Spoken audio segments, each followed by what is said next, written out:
lately, kumbaga, Bini opens door sa Coachella. Isa rin ba yan sa mga pinapangarap nyong maging performance at makilala at mag-perform sa Coachella? Given a chance, yes po, gusto ko One of our talaga. dreams. One of our dreams po na makapag-perform sa Coachella. And talagang, congrats po talaga. Sobrang, Yes, sa Bini, sa Coachella, and also sa Las Vegas, sa Lollapalooza. Parang ang saya lang na makita yung P-pop na nandoon. Yes, yung sa there, Global sa stage. global stage.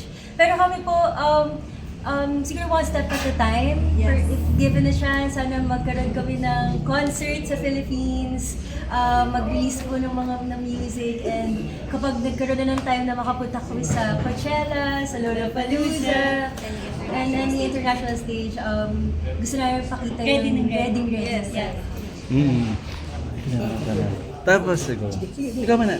Paano nyo nagawang hindi bumitaw? Kasi alam ko madami kayong kasabay na wala na ngayon eh. Pwede nyo bang ikwento sa amin yung mga luha na hindi nakita ng mga fans before you reach this point? I think lahat naman po may iba't iba talaga circumstances na pinagdadaanan, may mga iba't ibang mga problema rin na pinagdaanan. So kami po, we hear them, we see them, and we look up to them, we respect them. Pero kami naman po, siguro yung pagmamahal namin talaga sa music, pagmamahal namin sa fans namin, sa yung alam namin na lahat ng meron kami ngayon is from God.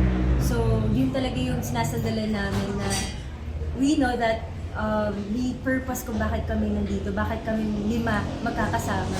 And that is to be a helping hand sa mga tao na may pinagdadaanan like us, na yung music namin, ma-feel nila na meron silang kasama. Yun po yung sinasabi namin na Kai is here. Parang kahit saan kayo punta, gusto namin maramdaman nila na hindi sila nag-iisa, na makakayanan nila lahat ng pagsubok.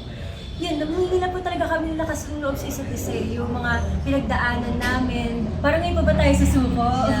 But how low was low? No, The point na talagang umiiyak na kami. Hindi na kami nag-uusap, hindi na nag-uusap, pero alam namin na umiiyak ng isa't isa tuwing gabi. para mag-uwi na kami, pag kinabukasan po, mugtuyo mata ng bawat isa. Pero umiyak ka kagabi, no? Dahil, bakit umiyak? Kasi may mga times din po talaga na mawawalan ka ng Ng pag-asa, na parang saan ka na dadalhin or hanggang Paano kami kailan. sisimula ulit? Pero naniniwala po kasi kami sa isa't isa na meron pa kaming dapat at kaya pang ipakita, kaya hindi po kami sumasuko. I remember listening to one of your songs during your early years. Sabi ko, magaling itong grupo na to. Why isn't it happening? But now it did. Di ba? But now it did. Oo, nandun sa Pure Gold din, nagulat ako. Sabi ko, syempre pagka Magaling na kayo din. ang inaabangan, Bini, ang inaabangan, FC90. Pero nung nag-perform kayo, nakipagsabayan kayo sa kanila. Siguro po, I think, medyo naiyak ako. Pero, kasi sa Stay One naman po talaga, we're doing our best. So, I think this is God's perfect timing talaga. Si God talaga to. Parang, siguro ito yung pinagdadasal namin na, parang, Lord, kung magkakaroon man kami ng viral moment, let them know na ikaw ang may reason. Siya na nagtaas. Yes, kasi alam namin na ginagawa na namin ito before, so bakit ngayon lang? So I think this is God's perfect timing. So we owe it all to God. Everything is from God. Maybe siguro sa akin, I think it's the love for each other din. Kaya kami talagang hanggang ngayon, kahit ang dami na natin pinagdaanan, andito pa rin kami. Kasi there was a time na parang nagtatanungan na kami na, continue pa ba namin? Ganyan. Parang okay, let's have like a day to think about everything. Tapos yun, parang lagi kami nagre-resort to like, sige, continue pa natin kasi mahal natin yung ginagawa natin, mahal natin yung mga fans. Yun talaga, actually, like, parang siguro majority or lahat kami talagang ang iniisip is yung fans. Kasi andyan na sila since day one eh. Parang kahit sila nga eh, hindi kami sinusukan kahit sila talagang nagbibigay ng motivation. So parang ba't pa tayo susuko? Ba't pa natin bibitawan ang pangarap natin? Kasi yun din po, parang naniwala lang din kami na maybe one day, magkakaroon talaga kami ng moment. But I guess ang hirap i-explain lalo dun sa mga walang sawang sumusuporta during that time na kahit when you were almost giving up on yourself, they never gave up on you. Kaya pag nakita po namin yung Zion namin, Kasama niyo sila. yes, yung Zion, pag nakita po namin sila, parang yung nafe-feel namin is just love. Parang, para namin silang kasama. Kumbaga, kung wala sila, wala na kami dito. Kumbaga, sumuko na kami. They believed in you when you Yes, did sila not. po talaga. And you almost did not. Yes, at saka yung mga friends po na from the industry, yung bumuo po ng Backyard Live, sila rin, isa po sila sa mga naniwala sa amin na parang kailangan nyo lang talaga ng platform para mapakita yung talent nyo. So, lahat yun, pinapasalamatan po namin sa Panginoon, sa families and friends namin. Dumating, yeah. Sorry, Yun. yung mga luha na hindi nakita ng fans. Gusto ka na rin niya umiyak. Gusto kong marinig. Gusto kong marinig yun. Gusto ka rin daw niya umiyak. Kasi madali nang pag-usapan ngayon na eto na eh. But you know, when you look back on during those times, parang you'd never see eh. Saka we remember, sabi nung Bini before, nagdi-distribute sila ng mga brochure, hindi pinapansin. Kayo ba dumating sa point na ganun din kayo? Actually, kung aalalahanin ko po yung luha na yun, nung nakita po namin na, actually umaga yun, na nakita ko na, pinag-uusapan na po yung takedown. And then, tumulo na lang talaga yung luha ko na parang, eto na yun. Yes, dumarating na, ito na yun. Tapos, nakita nila na unti-unti na lang sila nagiging curious about Kaya. And kung ano po yung panalo namin, panalo rin po ng fans namin. At saka bukod po din, parang isang kasi, parang para sa akin, hindi po ako talaga super naiwanan ng, parang yung viral moment na yun is consistency talaga, yung hard work behind it. Parang nagkakaroon talaga ng moment to be viral, pero lahat yun, pinaghirapan talaga siya, may process siya. Lahat yun nga yung mga mahihirap na pinagdaanan, yung pagdududa sa sarili. Siyempre minsan, hindi naman palagi, parang perfect kaya. Sometimes, parang nagiging valid na, so, yung flaws ko, parang hindi siya flaw, parang may tao pa rin na magmamahal yun, may makaka-appreciate pa rin nun.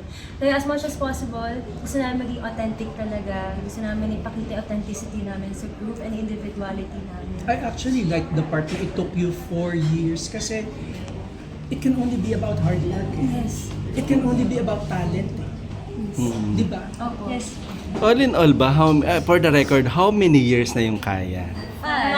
Grabe, naka 5 years na kayo. Training years, parang 5 years na po kami magkakasama. And then, how it started, yung Kaya? I mean, para lang familiar din yung iba na hindi nakakaalam about you. Galing during pandemic pa po kami nagkasama. Parang nahanap lang po kami sa online nung boss po namin before. And then, in-scout niya po kami and then he invited us to like audition. Kasi kahit naman na nakita siya sa online yung skills namin, parang he wanted to see if ano yung potential na meron yung bawat isa sa amin. And then, yun po, nag-training po kami for almost a year.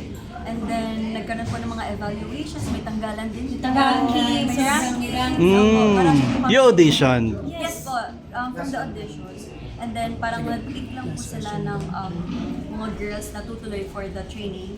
And then nagkaroon po ng evaluation, training, dancing, vocals, everything. Talagang dinaanan po lahat namin yung fundamentals and everything. And then eto po, 5 na po kami.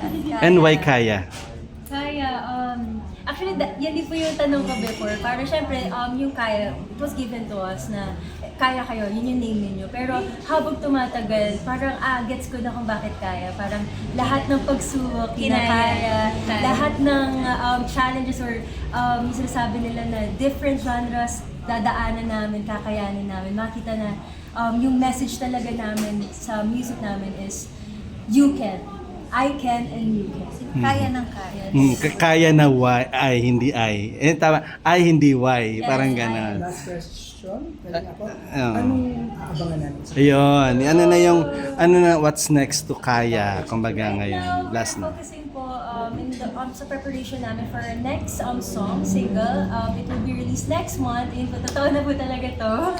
Next month, and then nasa talks rin po kami on how we will be performing it and paano yung promotion nito. And at the same time, meron din po kami lalabas na EP.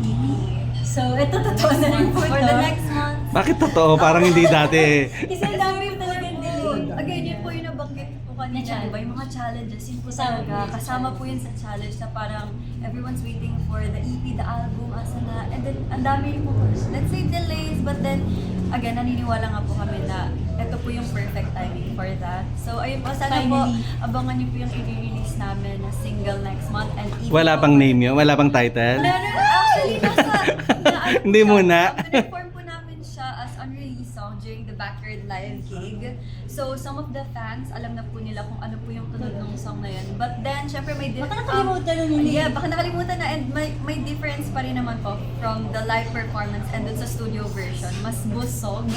And again, yung EP din po namin na-release for the next month. Mas busog, maririnig nyo na yung iba't ibang genres na gagawin ng kaya. As in, parang kung anong trip mo na song, baka meron sa album. Ganun yung atake. So, sana maabangan nyo po yung... Sa June na po yan, June. And Yung also, next kung meron din po kami yung mga live performances sa May 23 sa Cebu, sa mga taga Cebu po, if you have time. Kung meron po kayo konting time, please visit us Sa Happy Mall Happy Shop. Mall Show. Sa Gaysana Mall. Yes, Gaysana Mall. And also sa Bicon on May 30. May 30. And also, please support Sophia sa Stores on the Floor. Ay, oo. Yeah. Kaya wala dito. Nag-rehearse po. Please support. Kumbaga may kanya kay individual ano na rin kayo, di ba? Ayun. So thank you, Kaya. Thank you. Isa pong this G20. Galing. Pero dadating yun. Magpa-picture na tayo.